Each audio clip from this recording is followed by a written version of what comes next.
Well, kia ora koutou whānau. Welcome back to another edition of Big Hairy News with Big Hairy Chewy and Big Hairy Pat. Hello there, sir. Hello, sir. Hello. I'm doing my jaunty thing. Yeah, I do that as well. I one day, because those mics turn themselves off when the intro music plays, I know one day I'm going to accidentally click it on, or it's going to go on. I'm going to be going down, down, down, down, down in the background, and it's going to pick me up with what I'm doing as well. Do Ralph Wiggum's version of the Fox sting. That's my favorite. Hey, doing, man? What's going on? Had a good day? Yeah, not bad. Obviously fucking freezing down here at the moment, and just before we went on, I think you noticed when I joined the conversation, then zapped off, I realized I was still wearing my work gear, which is probably not the corporate synergy that we're looking for. Yeah, no, I have to be honest. I mean, we'll see how tonight's show go, but I've had a bit of a the build up to the show's been a bit g'day Simon, has been a little bit static. I've just had I don't know how to say it. I've had, I don't want to be dismissive if the person sees this, because I've listened very carefully to what's been said, but I've just been hauled over the coals a bit and sort of told off a bit for content that I may or may not create in the future. And that I've created in the past. And on one level, it's okay. You're allowed to critique and criticize, but on another level, it's like, well, if I was an American, I'd probably be a free speech absolutist. I probably would be. And I'm the kind of person that leans into that idea as the best thing against bad speech is good speech. And I know in this day and age, in fact, we're going to do a story tonight on Guy Williams, and he's talking about Leo Molloy, who's a bit of a MAGA. I understand it. Correct me if I'm wrong. I don't know too much about Leo Molloy, but the headlines I've seen is that he's a bit of a MAGA type character in the Auckland mayoralty race. He's definitely a character. And they're talking about, should they have platformed him? And I'm like, yeah, I think that if you platform people, or I don't like that word actually, if you put people on or you interview people or you give them your time, especially if they're abhorrent and have abhorrent views, you just have to be well skilled to get the answers out of them that you need and to show them up for who they really are. And this is going to sound really arrogant, and I get it, but I've always been that person. And I think I've actually sort of semi-proved that in what we're doing here with the James Hake conversation. Talked to a man for 2.5 hours, and I think it's pretty fair to say, for most normal well-being person, that he didn't come out of that looking very well, because he was gently led down a path and exposed. Arrogant. I know that sounds really arrogant, but I'm being for real with you. Well, I mean, we discussed that before you did that interview. Yeah, and I can only let people see behind the curtain a little bit. I had a lot of reservations about it, didn't I? I was like, are you sure that's a good idea? But I watched that whole saga, and the one thing in my mind, every time you sort of gave him a little bit of rope to see what he'd do with it, and he'd just be busy making a noose, is to do another Simpsons quote tonight, is, stop it, he's already dead. Sometimes you've just got to let someone talk and show, like, this is what we're dealing with.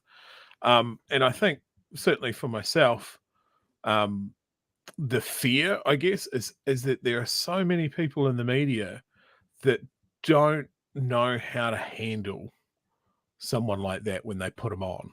Yeah. And it's like, if you're just going to go, here's someone from this group, and we're going to let them hit all of their talking points pretty much unchallenged, is not a good, because we've got 5 minutes, so we're going to let this guy talk for 4 of them, and we're not going to be able to combat anything that they say.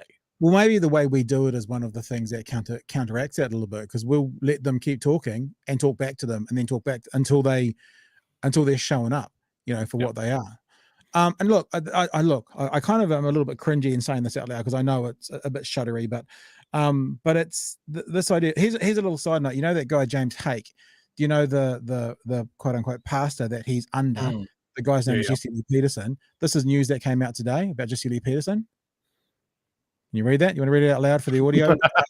Did anti-LGBTQ plus minister Jesse Lee Peterson have gay sex liaisons? News out today that apparently several men have come forward to say they had sexual relationships with or were propositioned by virulently anti-LGBTQ minister Jesse Lee Peterson. Now, first and foremost, if Jesse Lee Peterson's gay, amazing, as he would say.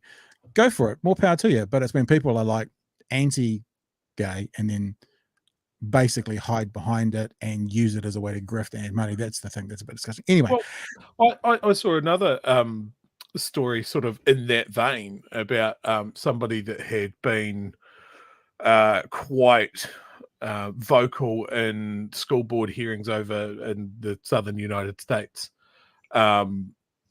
about various things along that vein. And he's, in the aims of protecting children, and he's just been charged with child molestation. And it just, that this sort of thing keeps these people, they tell everybody how to live their life, and then they're doing the things that they're so against in the background. There's quite a lot of evidence that, and it doesn't mean all of the people, but there's quite a lot of evidence, enough to make it more than just a coincidence, that often people who make the most noise about a particular area can be people who having problems themselves, participating in, belong to that area. So certainly amongst the American conservative church, a lot of the loudest quote unquote anti-gay pastors in the evangelical movement, a lot of them, not all of them, but a lot of them have been caught in, with male escorts and that kind of stuff in bathrooms and all that sort of thing. So it's not uncommon. Yeah. Sorry, you're going to say? I was just going to say, just to clarify, not drawing a direct parallel between being gay and molesting children. No, of course. Just very clear there. Yeah. I mean, we touch on, I guess it's the hypocrisy of that side of things. That you've got to sort of, when it happens, sort of point it out and go, look, there we go. There's some hypocrisy. That's what we told you was going to happen. Yeah. And look, I mean, when I'm looking for something else to show you, another podcast that I did, just to give you an idea of what I love to do. When I was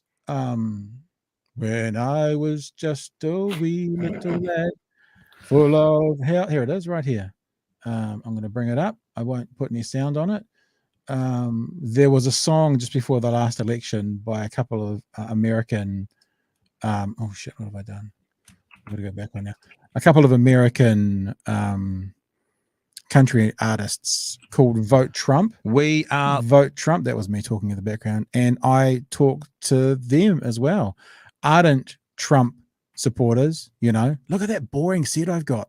Look at that set with no. You got a shelf with stuff on it now. I know, boring, eh? And these guys were ardent Vote Trumpers. They did the song Vote Trump. It became a viral phenomenon. And I remember that. That was Vote Trump. So cringe. Yeah, it was. I wonder if I can find it. I love talking to these kinds of people. Yeah, and I will, and I would, and I would again. And so here we go. This is their song. Keep America great. Oh. Great. Oh. Gotta stick to our guns. Keep the freedom we want. Keep America great. Yeah. So anyway, so it's not. And I guess the conversation I was talking about that I had a chat with, I don't know if I can say a friend. It sounds like they're saying, if you're going to talk to these kinds of people, we can't be associated. So my connection is, I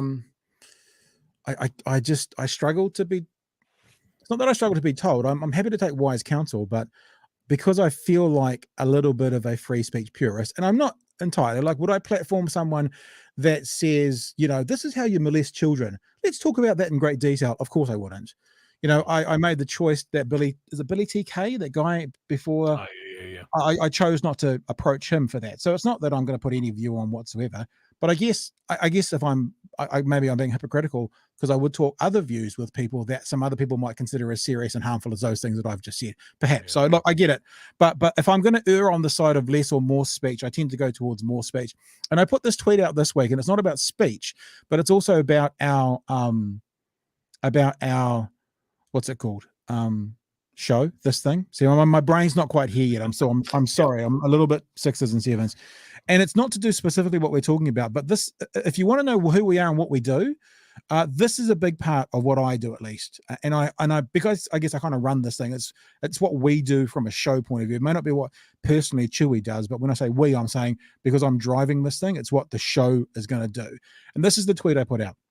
Just because someone has a clear political bias, I do, doesn't make me, or doesn't make them, but me, wrong when commenting on the opposing view. Don't try to negate my arguments on BHN by identifying my bias, because I say what my bias is constantly, right? Not hidden. No, but negate it. So I'm saying negate my arguments by demonstrating the holes in my logic and evidence. So tell me I'm wrong, but don't go, fucking left winger, raving lefty. That's not going to get you anywhere. But show me the whole. And I say, you've heard me say this, Chewy, dozens of times. Look, we're here. We'll take your calls, your texts. Just point out the hole in the logic. The free speech purist thing in me, and I know it's a bit of an American sort of thing, is I'll give you an example, then we'll actually get into the show, shall we, Chewy? And maybe I'll have started to figure out how my brain's going to work by then. I used to like to have debates and conversations with contrary views, and I tried a lot in the first decade of this century, the noughties, when working as a talkback host, to have like a Greenpeace character on with like an Ian Wishart who was writing, there's no such thing as climate change type things. And the Greenpeace people would inevitably say to me, we're not going to come on with someone like that. And the reason is we don't want to give them credibility. And so they refuse to come on. And I would say to them, and I would say this thing right now to people who don't want to converse about things like gender, for example, I would say to them this: you are in a position that I'm not, Greenpeace person talking about climate change. You have come to your conclusions through hearing conversations, through obviously reading research, being educated yourself. To cut that stem of information off now, what you're doing is you're stopping me getting to where you are. I am not where you are. I'm still trying to work this out. If you don't participate in these conversations, then how are people like me, honest actors, who want to get to the right place, going to get there without your help? You've had the privilege of having open and honest dialogue for the last 20, 30, 40, 50 years. If you stop it now, you're going to harm people like me being able to get there as well. And so when I have these contrary views on in a debate form or whatever, that's sort of what I go back to thinking in my head, at least, as well. There are people out there who are behind where I am, and there are people out there who are in front of where I am. If we want to get to the in front position, whatever the topic is, I might need help from some of them to understand more about whatever the issue is, to actually move in that direction. Just to be kind of told, no, we're not going to talk about that. That's harmful. That's violence. Words of violence these days. Then we're not going to talk about it. I'm like, well, then what? I mean, what? Then okay. Then the reality is, and whatever the issue is, you can't expect anything of me. Like if people said, this is the issue X, whatever it is, issue XY, XX, it might be. This is the issue, right? We're not going to help you get there. Then I would say, expect nothing of me. And if they went, sure, I'd be like, sweet, we're fine. But what seems to be happening at the moment is it's like, we're not going to help you get there. We'll expect nothing of me. Oh, no. You have to get this right. And you have to be correct. And if you don't get this issue, whatever it is, right, then, not me personally, because I'm nobody, but you're going to be cancelled or you're going to be whatever. It's like you either help us get there and then hold us accountable, or leave us the fuck alone and don't tell us anything. You can't have it both ways. You can't help us not get there, right? And then hold us accountable for not being there. I guess that's what I'm trying to say. Jeez, it's I think I get where they're coming from. Nothing against us or you or what we're trying to do or that sort of thing, but there are so many bad actors out there Yeah. And Yes, yes, yes. there's so few opportunities to sort of go, look, the floor is yours, and we're not going to act in bad faith, and we just want to get there, and we want to help our listeners get there as well.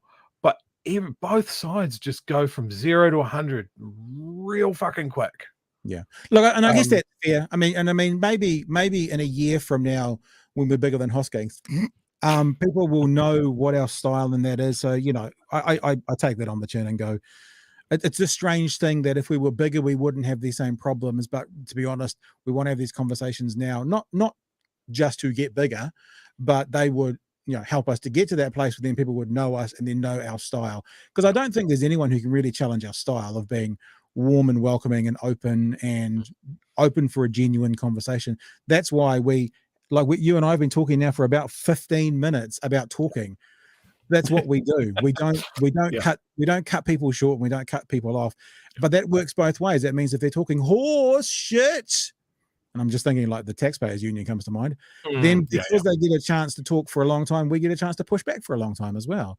But you know, you're right. Look, I take that on the chin. A lot of people don't, and a lot of people won't, and a lot of people will get people on and they'll talk for 4 minutes and they'll wrap up and move on, and they won't push back at all. So look, it's fair. And there's the emotional labor component of it as well.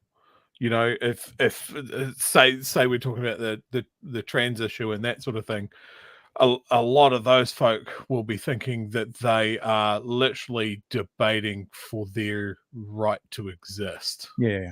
And look, politically, we said something which is pretty much what we're just talking about. Oh, and understand that great minds.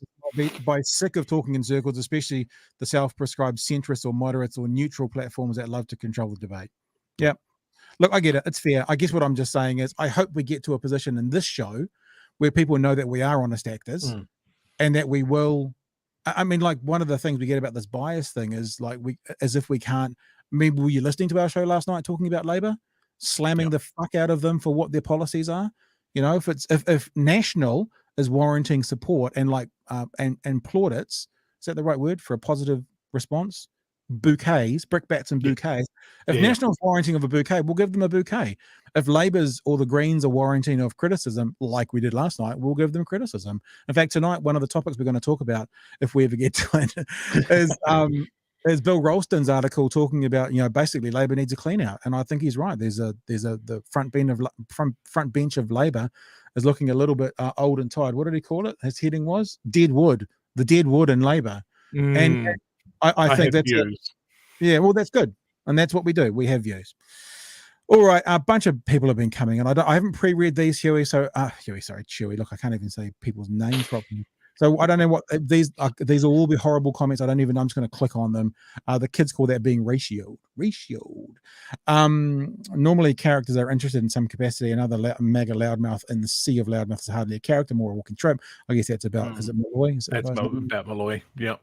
Tiger says the scary thing is that his followers never actually see that he said anything wrong. I guess that's about that's in reference to James Hake, and we saw that in the comments at the time. It was just very much a renter crowd of his supporters going, "Man, he's on fire!" And it's like, lots of fire emojis. Really? Yeah, but we even put stuff on that because I pinned a comment that said something like in America the word fire must have a different definition for what it means in New Zealand because you know. So you can even go back there a bit then. I think the internet has made the deplatforming not workable in today's world. Is there more there? Oh, there's more. See, I wonder about that as well. I mean, I don't spend a lot of time watching, I guess, mainstream broadcast media. You know, I don't watch the project apart from clips unless they do something. I watch clips of everything. It's clips and commentary is where I come in on the news. And it's very easy, I think, at that point to say, well, you can't deplatform something because everything's a fucking platform. But people aren't necessarily as, I guess, extremely online as myself and perhaps you and some of our listeners as well. I guess you talk about the mass market, and I think, I mean, we're circling around the Leo Molloy thing, like sharks.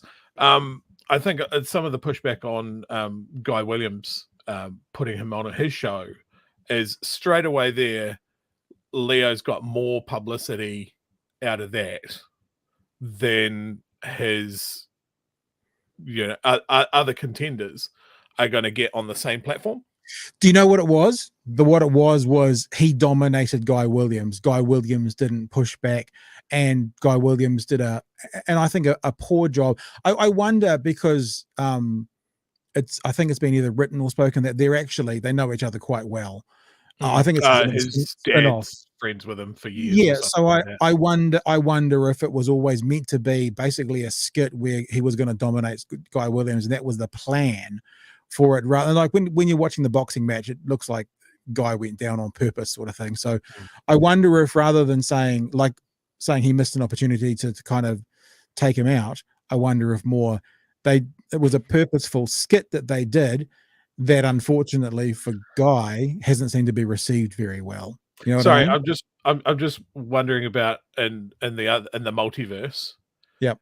The spin-off headline is Guy Williams decks Leo Molloy out of nowhere. Just punches him square in the mouth. But look, I have to say, from me watching it, maybe what you're saying is right about how we see things with other people. But I thought it was fucking amazing TV. I really enjoyed the piece. But I looked at the guy and thought, you're a lunatic. I would never vote for you, even though we're talking about him more. So here's my point here. Has Guy Williams' show convinced more people to vote for Leo Malloy? Probably yes. Has Guy Williams' show convinced people not to vote for Leo Malloy more? Probably yes. Like I think both of those are playing. Like Leo's speaking to his supporters, and the people that already don't like him are just going to go, see, this is why I don't like him. So yeah, I wonder. But I mean, as we find out with every election, people will vote for names that they know and people that they've seen, not necessarily for the right reasons. Yeah. And like, it's especially local body politics, like even in a city as big as Auckland, like they get a much lower turnout than the national tier elections. Yeah. So maybe it's good we're talking about it. I'm conflicted. So let's have a look at some of the things we're talking about. I've got a few clips here to play from the conversation, and then we'll have a look. Going into this raw, by the way, I've just have you not seen it? I haven't seen the clips, so it's actually, I really enjoyed it myself. But then again, as I said to you, it spoke to me that this guy's a lunatic. But having not worked with, but having podcasted with and had a very small amount to do with Guy, one of the reasons I loved it was I don't know the last time I've seen him struggle so much. But then again, as I said, if this is a skit, then he wasn't struggling. It was designed this way. That's the other thing to think about as well. So maybe Leo Molloy has come off looking like a big tough guy who can dominate Guy Williams, but actually maybe the production decided that that's how it was going to look, so it's all fake anyway. So I don't know. Let's have a look at a couple of the clips.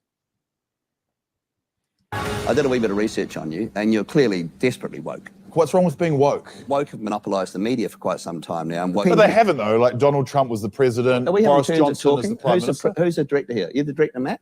oh, Get a fuck talk. off. I'm not used to being interrupted. Okay, so you I had. Am I going to get a turn at talking here? Sorry. History has been scrubbed of real men. It's only soft cocks who wear beige suits who have a profile in New Zealand anymore. What's wrong with having a soft cock? It'd be weird if I was doing this interview with an erection. Do you have an erection during the interview? I didn't today, but I normally do, yeah. You're a successful businessman running one of the most popular bars in Auckland. You're giving this all up to embarrass yourself running for Auckland Mayor. I've had a guts full of the woke shit. Okay. But that's what you get when you get left-leaning soft-cock mayors. Len Brown's a Catholic like you. I'm not a Catholic. You were brought up a Catholic. You went to confirmation in your basketball gear, in case you forgot. And That is amazing you know that. well, I looked up embarrassing Guy Williams and it had about 80 pages. I just plucked one fact out of it. So listen to what I have to say. Okay. I'm the learned one. Be polite. Say, Leo, why do you think that'll be good? Or help me understand. It's a good way to do it. Leo, Yes. help me understand why you're not a fuckwit. Do you know that we bet? There you go. So there's the start of it. Now, let me just say again, when I said it was amazing, what I'm saying is it's amazing television. I'm not saying it's enjoyable content. Let's just make that clear straight away, or that he's good talent. But it's good talent. I mean, whether you like it or hate it, it's good television. I mean, look, we're talking about it. Everybody is. This is trending on Twitter right now. I mean, what else do you want from television? Yeah, you go, Chewy. I hated the guy from everything that I've read about him. Every statement that I've seen in the paper. I was like, this guy sounds like a cock. To hear it, to see it, Jesus, it's worse. It's worse than I had figured. Jesus Christ. Yeah, well, we'll keep going then. You keep enjoying the man himself. So here's the thing about you, Leo.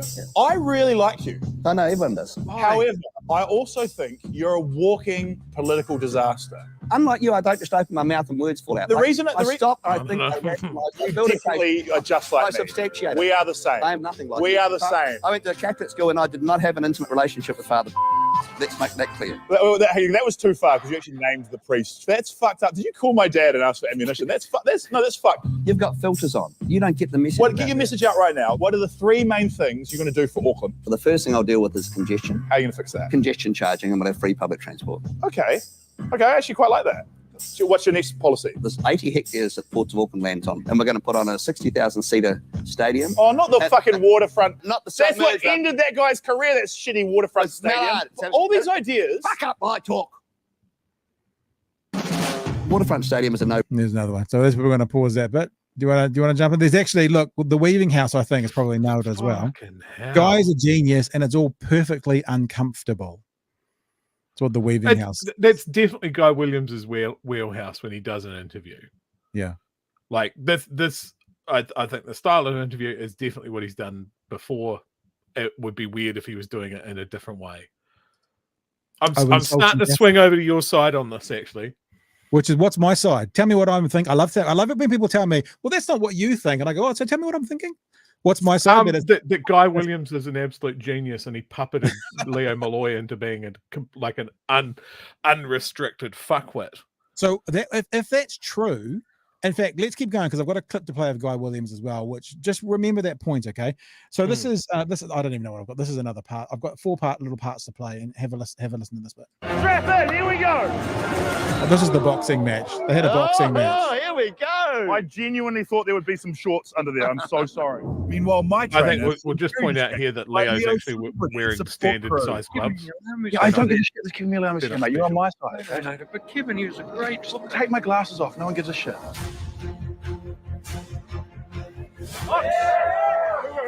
So I think you'll also see as well. I mean, it looks to me, at least, some of the punches and stuff, especially when Guy's getting hit when he's on the ground and stuff. To me, that's one of the things that makes me think, it's a scripted thing, obviously, but this was their idea. Oh, again, I want my multiverse. Where he just fucking. Oh, okay. Yeah, more of that.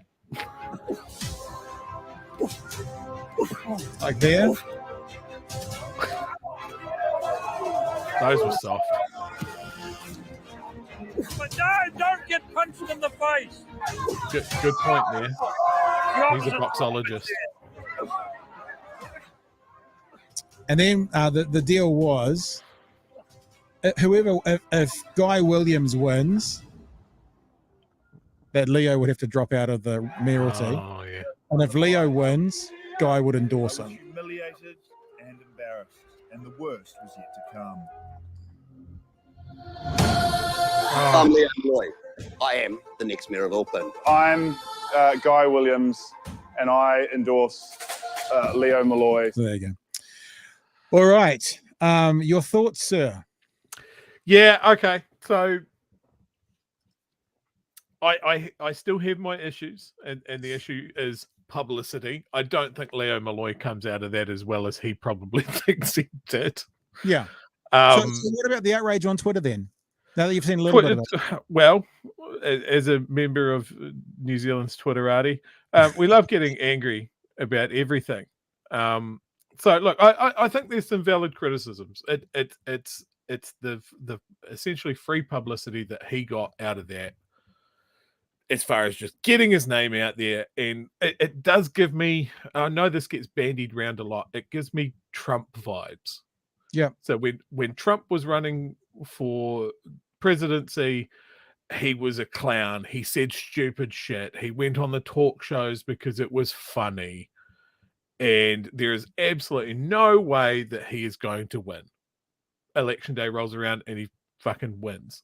Well, the spin-off talks about that. The spin-off talks about Yeah. 2016. They literally talk about Trump and going on things like Jimmy Fallon, who Yeah, tussled his hair. that's what I'm thinking. It's getting me like this is all funny until he gets in.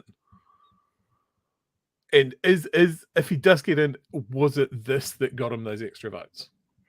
The spin-off did basically a bit of a deep dive. I just want to come back to that thing about Guy Williams being a genius, right? That's the question, right? So remind me of that at the end.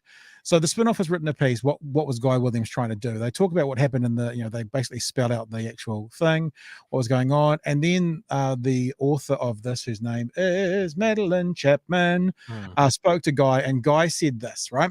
I thought that it was clear in the story that I was very anti-Leo Molloy, and think that the interview reflected on him badly, Williams said over the phone. I suggest that it could be viewed as the two of them being in on the joke together, given the multiple settings and Molloy filming scripted elements. Guy Williams says, I just thought the interviews were so wild that that would be viewed on its own merits, and I'm pretty proud of the interview, but the rest of the story doesn't condemn him enough. I don't know if that's my job, and maybe I shouldn't have platformed him, but I watched it last night and I was pretty happy with the story. And I think from a piece of television, it's good television. Forget any other kind of aspect to it. Molloy's opponents have since condemned his appearance on the show, to which Molloy responded, I've known Guy's father for more than 40 years. The show was theatrical. I played up as instructed, all in good humor. Guy remains a friend and in fact visited our campaign HQ last week. So has Guy Williams done a genius masterstroke here, and he's still basically playing it out, allowing the world to fall over? Because if people don't know, that's how he started, and the first thing he ever did when he got exposure. This is when he went on TVNZ as a fake, I think it was a whale expert. Nobody really knew who he was then. This is a podcast that I did with him, where he played him the clip from TVNZ and asked him about it. I wasn't going to play this for this reason, but as you're talking about maybe he's a genius, I'm thinking, is this just the latest iteration of the first time he ever did this? I'll play a little bit of this for people to see. I'm going to have to turn it down, though, because of how Guy Williams speaks. Even I'm not interested in talking about this anymore. That New Zealanders consider this. No, getting Paul Henry's even better. At the moment, we have a system that is broken. That's pretty good, though. I look the part because I went to uni in Wellington, and there was a lot of ACT on campus people there, and the ACT on campus people, I just like kind of mimicked what they would say, talking about the market failure and the free market, how great it's going to be for the whales. But just the problem is just farming whales is going to be incredibly difficult. Did you get sillier and sillier and sillier? Like it was a bit of a weird one. I didn't know how to play it. Yeah. And I just decided to go. So this is when I podcasted with Guy a wee while ago. And that was my old studio before COVID came, and I actually had a real proper studio rather than being in my home in my basement. And a couple of things about that was one of the reasons I particularly enjoyed watching that clip with Molloy was Guy, and I love Guy to bits, right? No problems with Guy, but he's the loudest person on the face of the planet. If you heard the audio in there and saw it wasn't quite synced up, because when he spoke, every other mic in the room was also picking him up as well.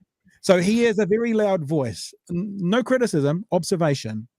And to have someone else be louder, from a personal point of view, found that quite enjoyable. Absolutely faultless mic technique. You know, 3 fingers away, but also shout. Yeah, we rode our levels on that day, something chronic.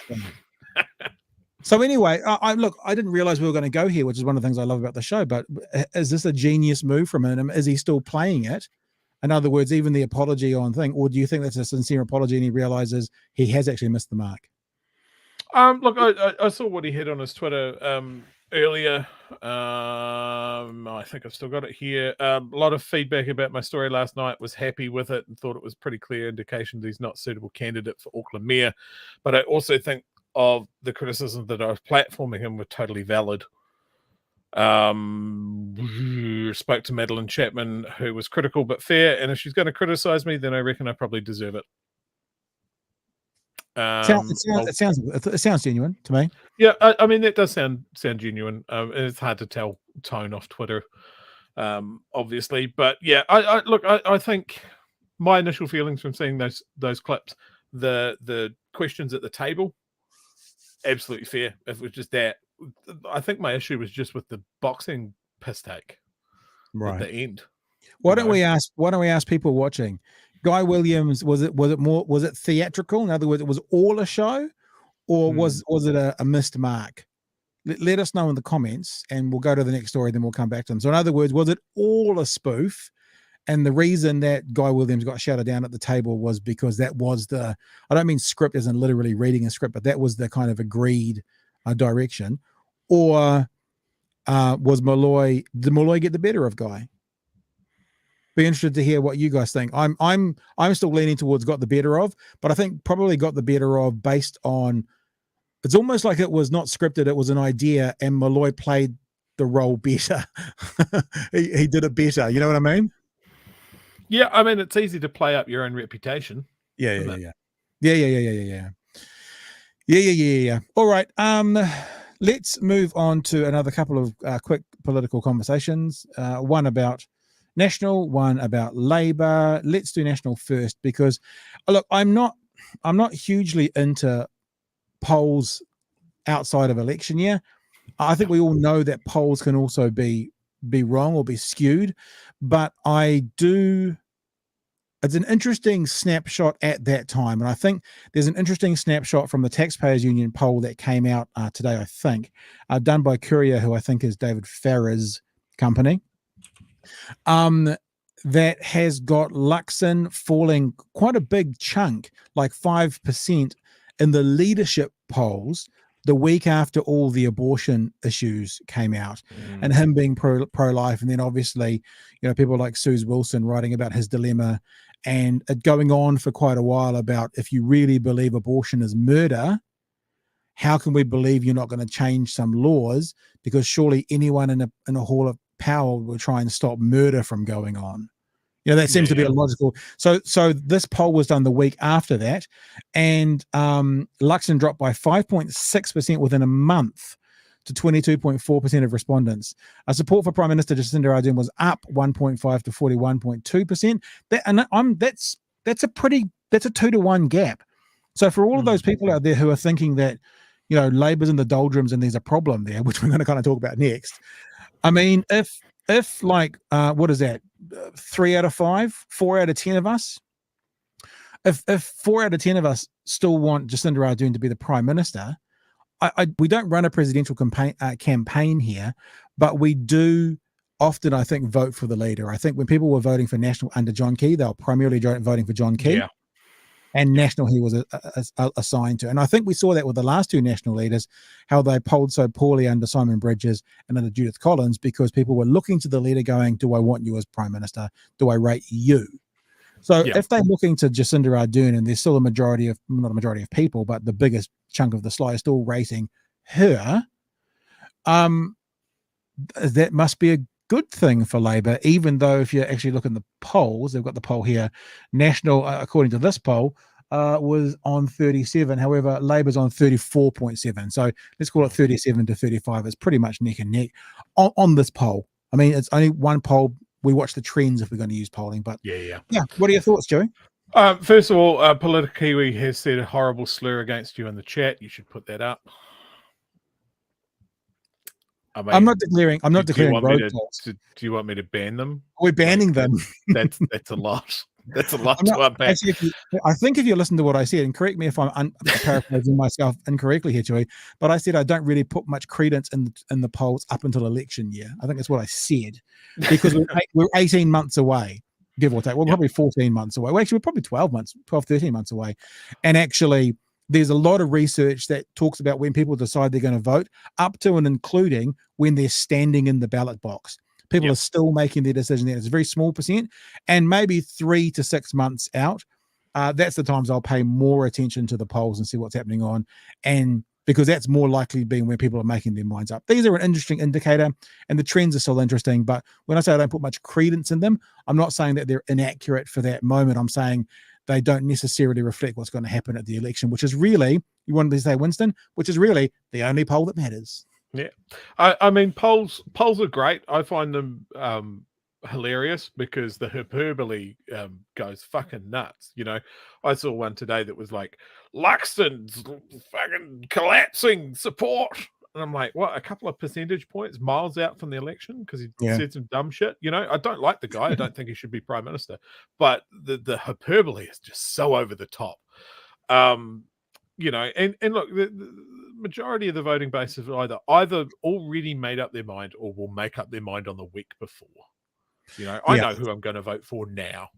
And unless someone starts going out and murdering kittens live on TV, and to be honest, if it's for the right reasons, I might allow it.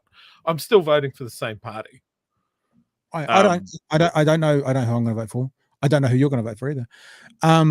But I don't. I obviously, as we pretty much all are on the show, because that's where we come from politically. I'm a left-wing voter, but for me, that's pretty much anyone from Māori Party through to Greens can sit in that area, depending on. I sometimes vote strategically. So because I'm a left-wing voter, I had a concern I'll tell you who I voted for last time. I voted for the Greens last time. And the reason I voted for the Greens was strategic, because I wanted a left-wing government, and I was concerned that there was so much hubbub around Labor getting 50%, that people might forget to vote for the Greens and they might get under 5 and miss out. So it wasn't even necessarily that's my natural position for voting, but I wanted to make sure. Let's imagine Labor had gotten 49% and I would have preferred a left-wing government, but no one had voted for the Greens and they got 4%. So I chose to vote strategically last time, and I have no idea who I'll vote for next time. If I think that it looks that it's impossible for the Māori Party to go with National because of ACT, and it seems that the Māori Party is going to be the balance of power, I could completely see myself voting for the Māori Party. Yep. I could also see myself. You pretty much described my position there. Yeah, so I don't know who I'm going to vote for. Yeah. I mean, we're so far out. Yeah. I hope that it gives Luxon a little bit of a shot across his bow, though, because I'm sure he's got a team that are going, oh, these don't look good. You know, I want the guy to freak out a little bit. I'm not a fan.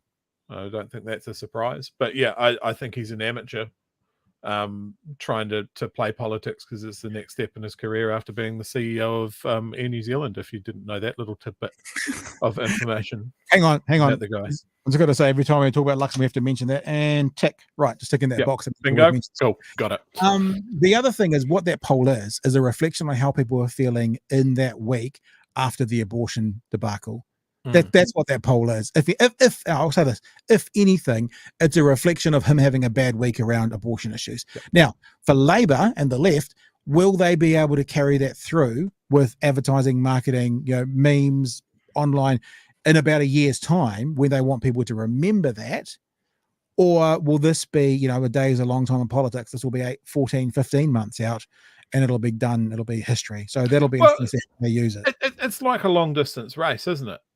You don't want to sort of pour on the gas that's not going to get you across the finish line. You don't want to be the first to start the sprint knowing that you can't finish it. And at the moment, that's the holding pattern that we're in at the moment. Everybody's trying to not fuck up too bad and kind of conserve what they've got. If Labor's going to get up there and go, right, we're going to start shouting about all of our wins. This is everything that we've done. That gives National the time to sort of shit on all of it. So they've got to be choosing their time to sprint. And much. I think that's why we saw that ridiculous decision yesterday about not enforcing masks. Enforce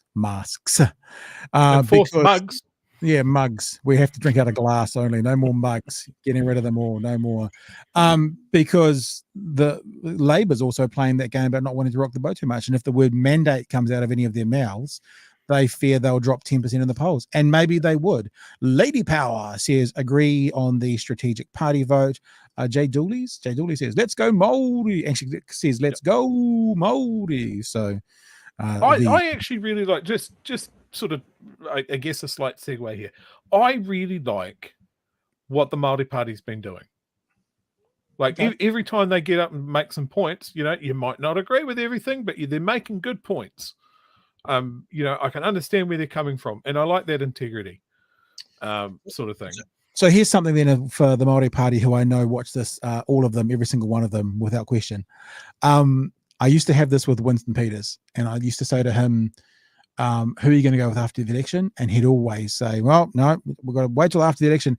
And I said, well, you're never going to get my vote then, because I have a political bias, and I want to know where my vote's going. And I'd say this to the Māori Party: if you are, no matter what, I think strategically, if the Māori Party will not commit to one side or the other, like if they say we might go with National, we might go with Labour, they won't get my vote. There's absolutely no way, because I'm a left-wing voter, and if I gave a vote to a party that then went with a right-wing government, then I'm going to be annoyed.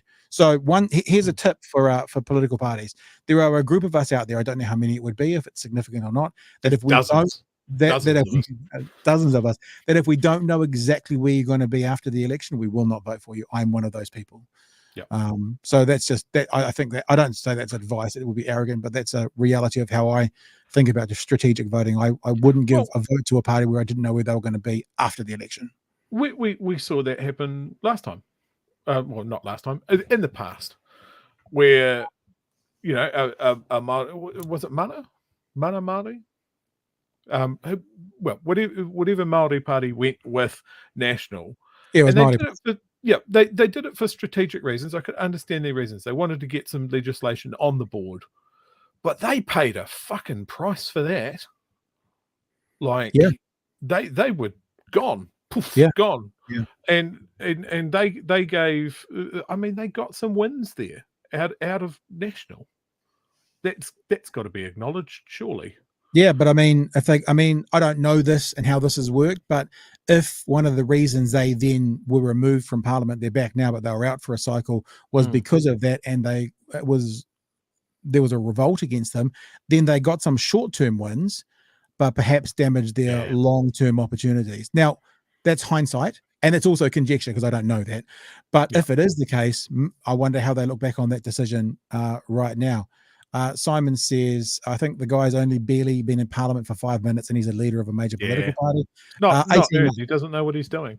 I think V-Rex says they're jockeying for positions. Paul says Te Pāti Māori were the best think that happened in the election 2020. Best thing, it'll be thing. But look, I'm dyslexic, guys. If you misspell words, it's like doubly bad for me. I'm going to mispronounce half the words anyway. But don't you watch this now, there'll be a whole bunch of messages coming in with purposefully misspelled words. I'll just ignore them. If Winston comes back for this election, like, he hasn't retired, has he? He hasn't left New Zealand First. I can never tell. He's like fucking Dracula. Every time he's gone, he's come back again. Somebody needs to stake him in the heart. Don't do that. Nobody be inspired. He's one of those guys, I think it was 94, 97, where they changed the pension for politicians. Because if you'd been in for something like 2 cycles, 7 years or something, you got a big fat pension once you'd left. Maybe it was 11 years, and he's one of those guys. So he doesn't need to be a politician. But then the thing about Winston is, I think he loves it. It's his blood, eh? Oh, absolutely. You can tell it every time he's literally chewing on some political reporter. A part of me wants him to just ride off into the sunset, and everybody goes, "Oh, remember Winston? Whatever happened to him?" Part of me wants him to be taken out of Parliament at 120 because he died while sitting there. You know. I'm very conflicted. I tell you what, as a conversation, he's fucking fun, man. Yeah. He's fun. I've probably had him in half a dozen interviews. I've had him in 2 podcasts. I used to do a podcast with Jeremy Elwood, and we had him in there. He's fun. He's fun, man. It doesn't mean he's a good politician. I mean, he is a good politician. He's good at playing the political game. The thing about Winston, he's always very good when in opposition and fairly ineffective when in government. He's very good in the opposition side of the house to call their government to account. And he did the wine box in the late 80s or the mid 80s, and he got the gold card through, which is a meh kind of thing, because that's really just an amalgamation of a bunch of other things that were already available. It's nothing really new. Yeah, but he got to put his name on an actual thing. But that's it. But Winston's gold card. Other than those 2 things, there's not much that Winston's done. There's very little that he's done while in power. He says he's not going to take the baubles of office, and he takes them, and all these things. So he is your consummate politician. I don't know. Crazy says 9 years. I'm guessing Crazy saying that was the old the retirement scheme for politicians was made to be there for 9 years. Maybe so. And yeah, that's why I was kind of flummoxing for 2 years or 3 terms or whatever. And look, we're talking politics, so let's just keep going on this as a lovely general conversation, because Billy Boy Ralston now definitely wrote want to talk today, on this. Yeah. the Labour government's dead wood is dragging it down. Talking about Prime Minister Jacinda Ardern, have you heard of her? And Yeah, when she's the one on Instagram, isn't she? New New Zealand's first Instagram Prime Minister. Prime Minister. Oh, David Seymour. So anyway, he doesn't want to play that game because Yeah. he's New Zealand's first Dancing with the Dancing with Stars, the Stars, twerking fluoro nightmare. So Bill Ralston talks about New York Times headline: Jacinda Ardern started abroad, at home she's losing her shine. It was talking a bit about that, and the story just basically talks about maybe Jacinda's losing her shine a little bit. The bit from this article, which I had highlighted but now I've lost, talks about what Jacinda's been doing in America. It says, I think it's this paragraph: Deputy Prime Minister. I like it when I start reading a paragraph and I'm not sure if it's the right paragraph, but we'll see if I remember it. Let's see what happens. We'll see what happens. Deputy Prime Minister Grant Robertson, after his own failure to win the top job, actively promoted Ardern into the role of leader, recognizing her skills as the face of Labour. His job, it seemed to me, would be to run the government smoothly from behind the scenes, while Ardern took care of public relations. It hasn't quite worked out that way. Oh, I fucking don't like that paragraph. Yeah, that wasn't the paragraph I was looking for either, by the way. Oh, that's because it goes further. That's why. So it is. It is the second to last paragraph. Knowing that Ardern and Robertson would value my sage advice, yes, that's a joke, I suggest the wider cabinet reshuffle the Prime Minister signalled ahead of the election next year is urgently needed to bring back a higher level of decision-making competence. You cannot carry your walking wounded into an election battle. So there you go. That's his deadwood that we need to get rid of. Chewie, you seem to be reacting to this quite strongly, so I'll just throw it to you. Okay, so look, I think there's a danger when you have as such a strong and dominant, I guess, personality as a prime minister, that can cover a lot of ills in the party behind you. And I think to Helen Clark's long slog at leader of the Labour Party, is I think she wouldn't want much of a challenge behind her. So when she went, the Labour Party was gutted. There was just nobody of any real, nobody ready to step up to do it. And we had so many Davids and we had all of this. And then it almost was like, I know it didn't play out like this, but it was a real Hail Mary to go, Jacinda Ardern, a couple of months out for the election, let's fucking go. And it worked. It worked. But, I mean, if you think about Labour's front bench, who's good? I mean, you've got Grant Robertson. I really, really like him. I think he's been a great finance minister. You got Chris Hipkins, which I believe is the minister for fucking everything. He's the new Trevor Mallard. Trevor Mallard used to be the fixer. It's now Hipkins. Kitty Allen is another really, really strong performer. And then who else? Yeah, I've just put in. Let's have a look, shall we? Should we do a bit of a deep dive and have a look?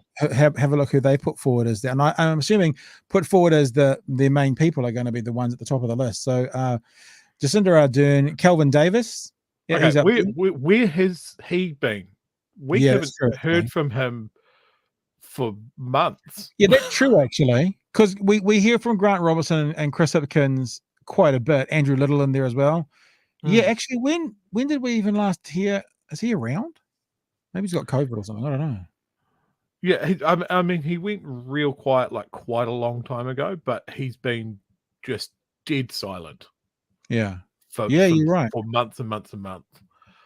Yeah, so Chris Hipkins, Andrew Little, David Parker, Nanaia Mahuta. Now, I think she's doing a really good job at Foreign Affairs.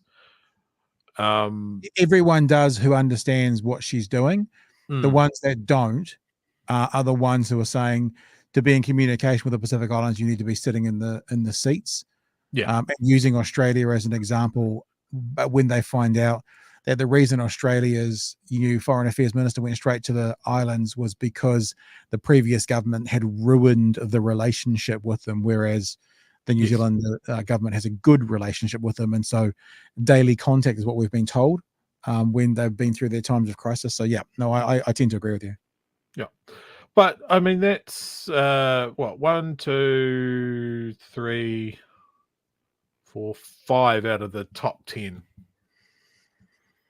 And then, actually, quite surprisingly, Kitty Allen's at 17.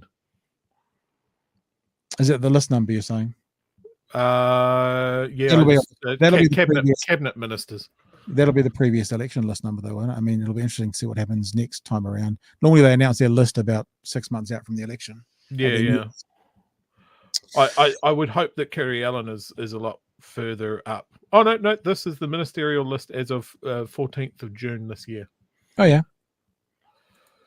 So, yeah, it's interesting. And I think, you know, there has to be an opportunity of going, are we taking the best team in?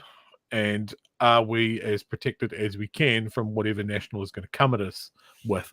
You know, they took a real big swing at Nanaia Mahuta. And part of me wants to go, they took a big swing at her because she's doing a good job. Yeah. Potentially. And they hit her where she's weak, which is the local stuff rather than the foreign affairs stuff. And then, outside of that, I really don't know. But I also don't know who's further back in the party that they would bring up. Yeah, that's interesting, To see who. I'm just looking at all the imagery. Kieran McNulty. Yep. But there's still quite a lot of names that have been there for a long time. You know, Trevor Mallard, Phil Twyford, David Clark on some level, Chris Fafoy, everything's moving on. Damien O'Connor, Stuart Nash has been around for a while now. Andrew Little, David Parker, Carmel Cipollone, Chris Hipkins, Grant Robertson. You know, there's some names that have been there for a while. So if what Bill Ralston's saying is like a freshening up, you can see put it this way, you could see how if a list came out next year, it could be, you know, kind of 20-year MPs in there, or it could be fresh faces. Because who the hell is Shannon Halbert, for example, a name that I'm reading out that I have no idea. And I'm not saying that means we should promote that person. I don't know. Who's Steph? I mean, look, you look at this end of the thing. They look like they're all blooming straight out of university. Steph Lewis, Rachel Boyack. This is, you know, they look like they're maybe in 10 years from now will be the front bench. You know what I'm saying? So there's plenty of young faces. Yeah, look, Greg O'Connor still around.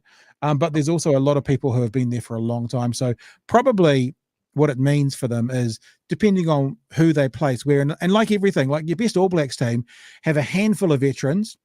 They have a couple of brand newbies, and then they have the bulk of the people be those kind of mid-range, not mid-range skill set, but experienced players who are young enough to not have lost their speed, but old enough to have some experience, you know? Yeah. So 20% veterans, 5%, newbies, and the rest of them, those kind of journeymen who have been around long enough to know that what happens, but aren't new anymore and haven't got too old in the public's eyes to be like, oh man, they've been in there forever. Look at them, look at their slush fund. So you do need to see the future of a party. Yeah. Essentially. Yeah. I'm sorry, I'm just going to rugby analogies now. That's why TJ Perenara is not playing this year for the All Blacks, because him and Aaron Smith were basically the same age, which means they're going to leave the All Blacks at the same time. Arguably, TJ is still the second best halfback in the country at the moment, but they need to think about who's next after both Aaron Smith and TJ leave at the same time. It's exactly the same, Chewy, and you know it. Oh, I get that analogy, like, just so good. Hey, look, since we're talking about a party list, can I bring up my favorite New Zealand political nugget of information that I just love telling people at parties? Yeah, go for it. Bring up X party list. Oh, okay. If you can bring that up, because there's a lovely little treat. If you for the 2020 election, is that right? The list for the 2020. Yep. Okay. I think he's still on the list. Just people are just kind of like, shout out to my MP.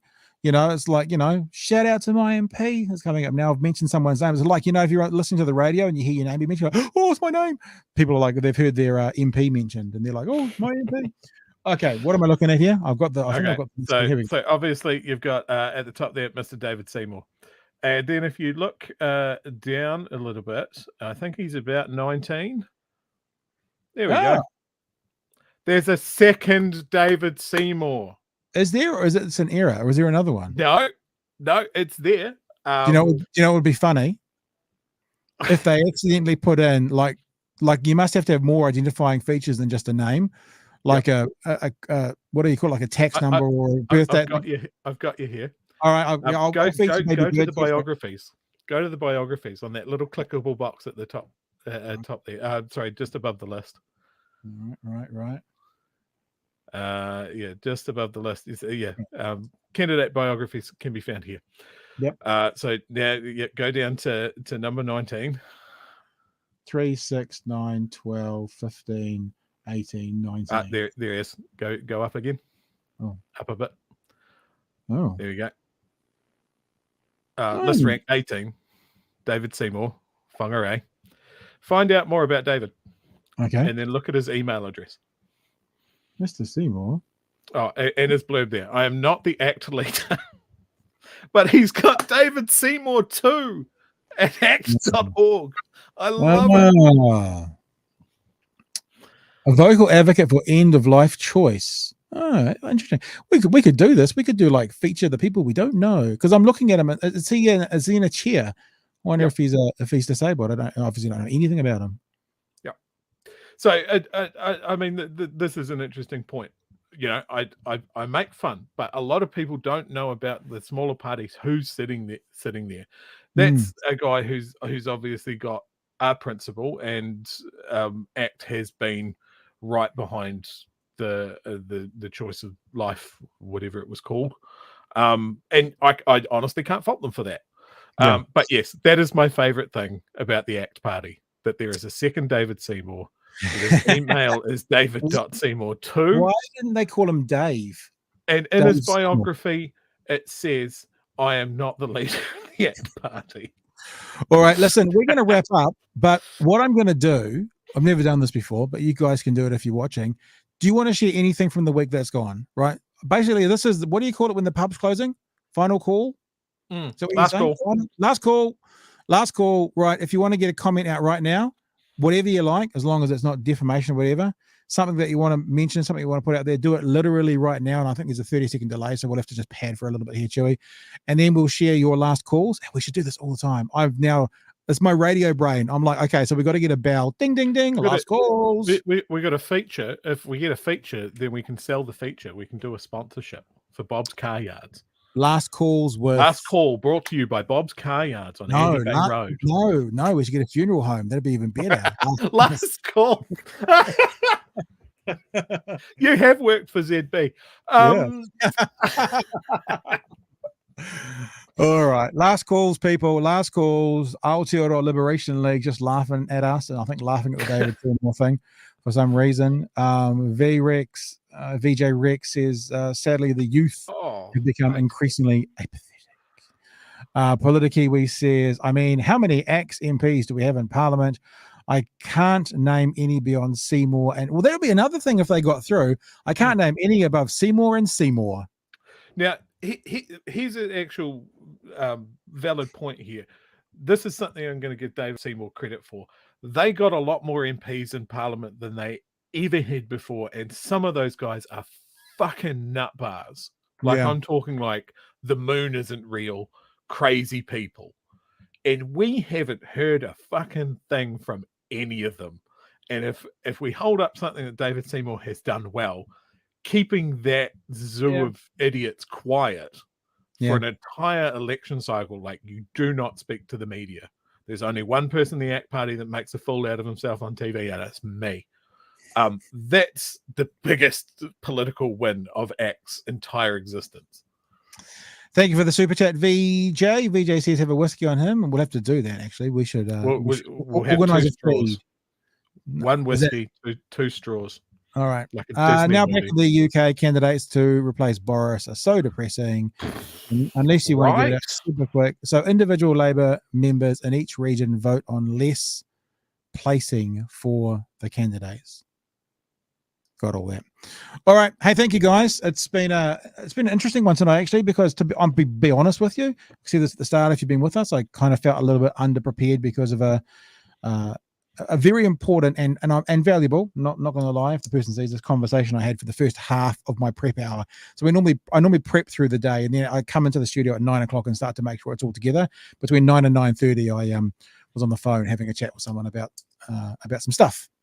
So I felt I came into this a little bit. I mean, Chewy will tell you I was a little bit kind of a bit like this. Now, where are we? Is this working? What button do I push again? And it's turned into a lovely conversation about things. Actually, that's my superpower, Pat. I can spin bullshit at a moment's notice. And other than that, guys, remember this is the 95th show, I think.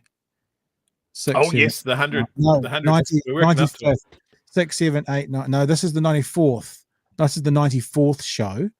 So Monday will be 5, 6, 7, 8, 9. And then the following Monday is the 100th show. So 100th show Monday week. If you're a journalist and you want to write about an incredibly successful independent news media source approaching their 100th episode, or if you're a viewer and you want to spam all the news agencies telling them that they should do an article on us, just saying, if you want. Fly, my monkeys. Fly. I'll feed you, baby bird. Okay, so we're done. Thanks, guys. Good to have you back again tonight, and we'll see you Monday night. You're not a rugby man, Chewy, but All Blacks versus Ireland tomorrow night. It's my dream game. Obviously, Paddy, my family, grandparents straight out of Belfast, and my team, the All Blacks, as well. And it's a game 3 of a series, and I feel like my mum will be sitting up in Irish heaven. I think that means she's in a pub, looking down upon us, going, "There can be no losers." And I feel it at the same. Rugby was the winner on the day. What was the winner on the day? This will be for tomorrow night. Paddy's Irish whiskey. Paddy's Irish whiskey tomorrow night. Well, actually, I should point out about the 100th show. Monday is my Friday, so I might have a wee few drinks of my special stash.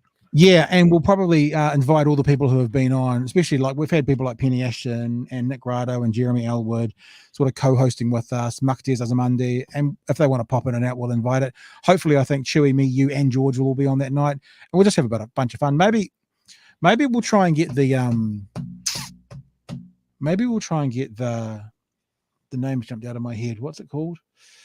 Maybe we'll try and get the Discord going by then. Oh, yes. Yep. And maybe we could let people jump on the Discord and come and have a chat with us on that night. Just a thought. A thought. How would we feel about that, people? If we got Discord up and running, you come and chat. Or else, I am thinking about putting some phone lines in. It's all cloud-based stuff, so I don't actually need physical phone lines. So maybe that could be kind of fun, giving people a chance to call up and say g'day. We'll see. Maybe. We'll see. All right, team. I love it how it takes us about 15 minutes to say goodbye. Well, you got Paul dropping. You haven't talked about Star Wars right at the end of the show. We have to do a Star Wars show. Yeah, I haven't watched the last episode yet, so there's nothing really new.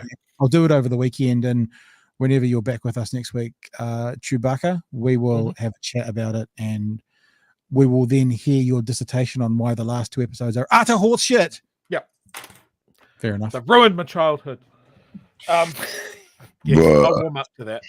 All right, guys, we'll catch you next week from Monday. Thanks for being, someone saying drunk Monday talkback would be mean. Good to have you. My problem is I can't have too many calories. I'm now officially over 30 kilos. Officially I've lost 30 kilos. Oh, nice. And if I mind you, as I understand it, vodka and spirits don't have too many calories in them. But I can't do the beer and stuff. So maybe we will do that, and I'll just be on my Irish whiskey. The Irish whiskey, my wee drum. All right, dudes, we'll see you Monday night from 10 p.m. Thanks for joining us. This is another episode of Big Hairy News. Chewy, love you bits, and we'll see you guys all next week. Hooroo.